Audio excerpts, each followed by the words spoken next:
సురేష్ అంకిత ఒక నిమిషం ఆగండి. ఎందుకు సురేష్ ఆగడం? దా పిఎస్ పోయి అప్పగించొద్దాం దా. అరే ఇప్పుడు మీరు వెళ్ళి పిఎస్గా కంప్లైంట్ ఇచ్చిల్లు అనుకో, ఇప్పుడు అంకిత విషయం కూడా ఊరంతా వెళ్తాయిరా, మన నలుగురు మధ్యలో ఉన్న మ్యాటర్ అంతా బయట వెళ్తాయిరా. లేదు సురేష్, నా జీవితం నాశనమైనా పర్లేదు, కానీ నాలాంటి గతి ఇంకో అమ్మాయికి పట్టొద్దు. ఇట్లాంటి వాళ్ళు బయట తిరిగిల్లనుకో ఈ సమాజంలో అమ్మాయిలకు అసలు సేఫ్టీ ఉండదు, వీళ్ళు జైల్లో ఉండాల్సిందే. లేదు అంకిత, ఈ విషయం మీ నాన్న వెళ్తే మీ నాన్న తట్టుకుంటారా చెప్పు? అసలే నువ్వు పెళ్ళవలసిన అమ్మాయి, ఇట్లా జరిగిందని తెలిసి ఊళ్ళో వెళ్తే నీకు ఏమైనా సంబంధాలు ఇస్తారా? చిల్లర నా కొడుకు కోసం నీ జీవితం ఆగం చేసుకుంటావా అంకిత? మరి ఎట్లా సురేష్? మరి ఇప్పుడు ఏం చేద్దాం చెప్పు? వీని ఇట్లా వదిలేసినాం అనుకో, రేపు నాలా ఇంకో అమ్మాయి జరుగుతుంది, అప్పుడేం చేస్తాం? అంకిత, సురేష్ గారు చెప్పే కూడా నిజమే. వీని కోసం నీ జీవితం ఎందుకు నాశనం చేసుకోవాలి చెప్పు? అరే వీడు చేసింది మొత్తం ఇప్పుడు వీడియో రికార్డ్ ఉన్నది, ఆ ప్రూఫ్ మన దగ్గర ఉన్నది. నెక్స్ట్ వీని ఫోన్ కూడా మనకానే ఉన్నారా? ఈ నా కొడుకు మళ్ళీ ఏదైనా కథలు పడ్డా అనుకో, అప్పుడు వీని సంగతి చెప్తాం ఇక.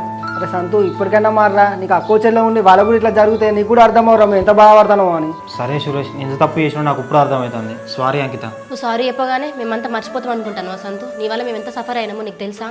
నీ వల్ల నేను చనిపోవడం కూడా వెళ్ళిపోయినా, సూసైడ్ థాట్స్ వచ్చినాయి నాకు.